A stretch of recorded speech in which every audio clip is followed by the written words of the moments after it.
Hello दोस्तों, आज हम इस वीडियो में देखने वाले हैं स्पेशलाइज्ड ऑडिट में का ऑडिट ऑफ एजुकेशनल इंस्टीट्यूशन, वो भी सिर्फ 9 मिनट्स में। मैं फास्ट सबका इंट्रोडक्शन दे दूंगा, आपको समझ में आ जाएगा, ये मेरा प्रॉमिस है। और आप सबका स्वागत है मेरे इस यूट्यूब चैनल पे। मेरा नाम है अनिकेत कदम। तो चलो शुरू करते हैं। तो सबसे पहले आपको देखना है जो एजुकेशनल इंस्टीट्यूशन है वो स्कूल हो सकता है या कॉलेज हो सकता है, उसका आपको कॉन्स्टिट्यूशन देखना है, मतलब कि वो चैरिटेबल इंस्टीट्यूशन है या नहीं।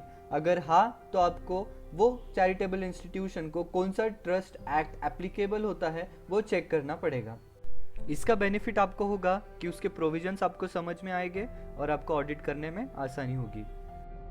नेक्स्ट पॉइंट में आपको लिखना है कि examine the rules and regulation and specially those clauses which affect the accounts directly और इनडायरेक्टली। जो अकाउंट्स को डायरेक्टली या इनडायरेक्टली अफेक्ट कर रहे क्लॉजेस को उसको एग्जामिन कर दीजिए। Next point, the next point you have to state that you have to verify the minutes of the meeting. अरे यार, पर अनिकेत कौन से मीटिंग? मैनेजिंग कमेटी और बोर्ड ऑफ डायरेक्टर्स जो लेते हैं ना, उसके मीटिंग्स को आपको वेरीफाई करना है, मीटिंग्स के मिनट्स को आपको वेरीफाई करना है। पर क्यों करें यार? क्योंकि उस मीटिंग्स में कुछ ऐसे डिसीजंस लिए जा सकते हैं, उसके वजह से आपके अकाउंट्स को इफेक्ट हो सकता है, इसलिए आपको करना है। ठीक है, समझा? Verify the minutes, managing committee, board of trustees to know important decisions affecting the accounts, इसलिए आपको जो मिनट्स ऑफ मीटिंग है उसको वेरीफाई करना है। So in the next point you have to write that you have to study and evaluate the accounting system and internal control. जो organisation का accounting system है या इंटरनल कंट्रोल है या दोनों, उसको आपको इवैल्यूएट एंड स्टडी करना है। पर क्यों करना है?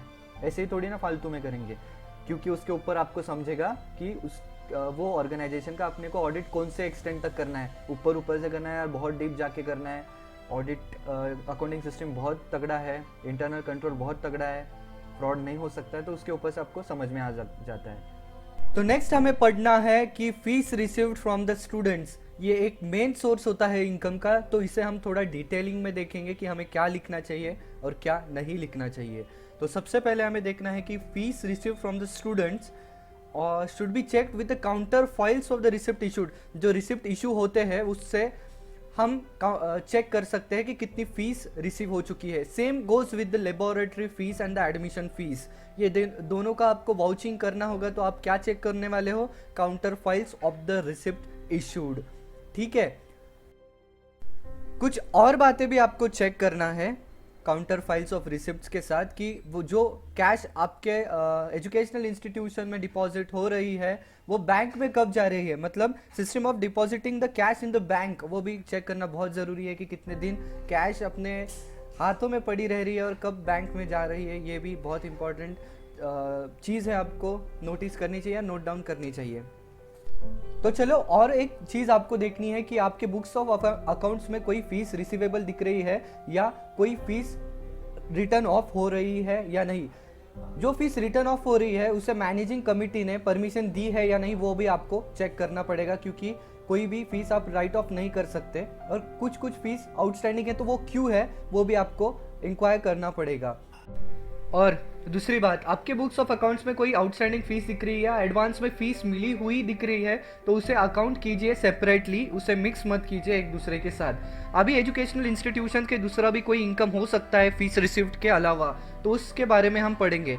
तो कौन सी इनकम हो सकती है आप गेस कर सकते हैं। तो आपके सामने लिखा गया है कि fines and donations. Okay, fines भी हो सकते हैं, एजुकेशनल इंस्टीट्यूशन कवर करिए, डोनेशंस भी एक्सेप्ट करिए। तो वो हम कैसे चेक करेंगे? Copies of the receipts of receipt issued, मतलब counter file of the receipt issued. Okay, तो जो डोनेशन एक्सेप्ट किए गए हैं उसके लिए कोई रिजोल्यूशन पास किए गए हैं या नहीं, वो भी आपको चेक करना है। और उसके साथ आपको चेक करना है कि कोई कंडीशन अटैच है क्या वो डोनेशन एक्सेप्ट करने के लिए। मतलब कोई बैकवर्ड क्लास से नहीं ले सकता, मतलब कोई स्कॉलर्स बंदा है उसे डोनेशन एक्सेप्ट नहीं करना है, उसे स्कॉलरशिप दे के ही एक्सेप्ट करना है। ऐसे बहुत से प्रोविजंस होते हैं, वो आपको कंडीशंस है वो आपको देखना पड़ेगा। ठीक है, उसके बाद में है grants and grants receive from the government and the other authorities. मतलब ये बहुत बड़े लेवल का चीज़ है, ऐसे किसको भी गवर्नमेंट ग्रांट नहीं मिलता है। पर अगर आपके पास एजुकेशनल इंस्टीट्यूशन आए उसको गवर्नमेंट ग्रांट मिला है तो आपको देखना पड़ेगा कि बारीक चीज़ें क्या क्या है और कौन से प्रोविजंस अप्लाई है, मतलब कंप्लीट करस्पॉन्डेंस के साथ आपको उसे वाउच करना पड़ेगा। ठीक है, अदर इनकम क्या हो सकती है कि कोई रेंटेड प्रॉपर्टी हो सकती है एजुकेशनल इंस्टीट्यूशन की, या सिक्योरिटीज इन्वेस्ट किए हो सकते हैं, उधर से भी कुछ इनकम हो सकती है, उसे भी आपको वाउच करना है अच्छे से। अगला कंसेप्ट, अगला पॉइंट आपको जो लिखना है वो है डिपॉजिट रिसीव्ड एंड रिफंडेड। जाइए आपके स्कूल के दिनों में जब आप कोई डिपॉजिट देते थे आपके लेबोरेटरी यूज़ करने के लिए, लाइब्रेरी यूज़ करने के लिए, वो आपको रिफंड मिल जाता था। तो डिपॉजिट कौन से हो सकते हैं? कॉशन मनी हो सकता है, सिक्योरिटी हो सकता है, या लेबोरेटरी फीस हो सकता है। तो जो ये फीस है वो बाकी फीस के साथ मिक्स नहीं होना चाहिए और प्रॉपर अकाउंट्स मेंटेन करने चाहिए ये डिपॉजिट के लिए, क्योंकि ये वापस से रिफंड होने वाले हैं। So proper account should be credited when it is received and when it is refunded obviously it should be debited. तो हम इसे कैसे चेक करेंगे? इसे हम ऐसे करेंगे कि उसको जो रिसिप्ट इशू की गई है या रिफंड करते समय रिसिप्ट वापस ली गई है, एज अ केस में भी आपको वो सब चेक करना पड़ेगा। तो एक बार स्क्रीनशॉट ले लीजिए, आप वापस एक बार फास्ट पढ़ लीजिए। Caution money, security, laboratory fees mix नहीं करना है उसको बाकी के फीस से। और कैसे चेक करना है? रिसिप्ट इशू या मिली है उससे आपको चेक करना है। तो चलो उसके बाद आपको देखना है कि सैलरीज बहुत इंपॉर्टेंट चीज है बॉस।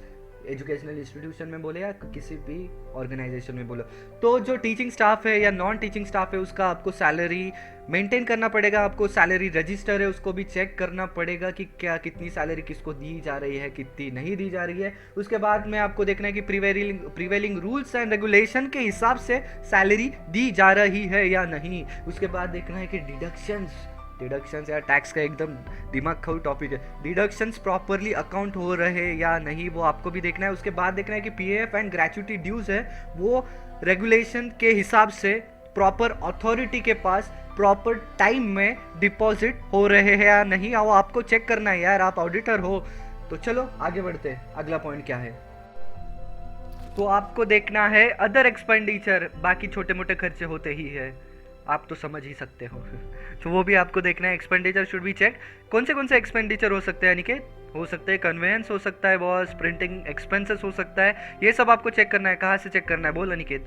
चेक करना है receipts, invoices, cash memos and vouchers. वापस एक बार, receipts, invoices, cash memos and vouchers. Okay, expenditure आपको देखना है कि जो एक्सपेंस हो रहे हैं जो कि रेवेन्यू नेचर के होते हैं, कुछ कैपिटल नेचर के होते हैं, वो भी सेपरेटली अकाउंट हो रहे हैं या उसको एक ही जगह में घुसड़ दिया जा रहा है, वो भी आपको देखना है। थोड़ी लैंग्वेज अजीब है पर यार आपका ही दोस्त हो, आपका ही साथी हो, तो ऐसी लैंग्वेज यूज़ करूँगा, ज़्यादा बड़ा सफिस्टिकेटेड नहीं बनूंगा। रेवेन्यू और कैपिटल नेचर के वो अलग अलग दिखा रहे या नहीं, ठीक है। जो इन्वेस्टमेंट्स है उसे प्रॉपरली और फिजिकली वेरीफाई कर रहे हैं या नहीं, वो भी आपको देखना है। मतलब इन्वेस्टमेंट को फिजिकली वेरीफाई ही करना है, मतलब जो बॉन्ड्स है उनके रिसिप्ट है वो आपको चेक करना पड़ेगा, तो आपको समझेगा ना यार इन्वेस्टमेंट किया गया है या नहीं, ठीक है। उसके बाद आपको देखना है कि एडिशन टू फिक्स असेट, कोई एडिशन किया गया है फिक्स असेट को या नहीं, और उस पर डेप्रिसिएशन अच्छे से चार्ज हो रहा है या नहीं, वो भी आपको देखना है, ठीक है। उसके बाद अथॉरिटी जो लोन दे रही है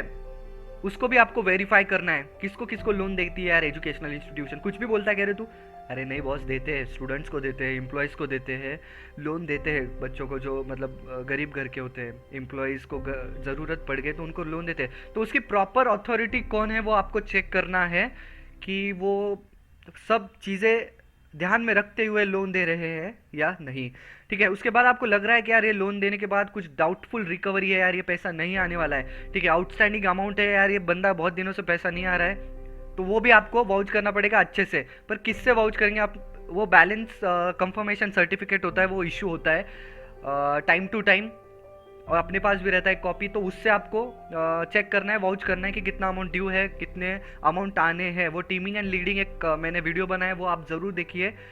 बहुत ये ही टॉपिक पे इसमें भी बहुत गफला करते हैं, तो वो आपको समझ में आ जाएगा। उसके बाद स्कॉलरशिप प्राइजेस जो इशू होते हैं वो भी आपको चेक करना पड़ेगा, क्योंकि स्कॉलरशिप प्राइजेस वो एक स्पेशल नेचर के ट्रांजैक्शन है, तो उसे आपको देखना पड़ेगा कि ऑफिशियल अथॉरिटी ने उसको परमिट किया गया है या नहीं। सो बस हो गया है आपका audit of the educational institution. Thank you so much guys. आपको थोड़ा सा भी पसंद आया होगा ये वीडियो तो प्लीज़ लाइक करिए, सब्सक्राइब करिए और आपके दोस्तों के साथ शेयर करिए यार। ये 9 मिनट के वीडियो के पीछे बहुत 3-4 घंटे की मेहनत होती है बॉस, तो आपके फ़ायदे के लिए बनाया। तो हमेशा की तरह keep smiling and study hard and stay motivated. Bye bye, take care.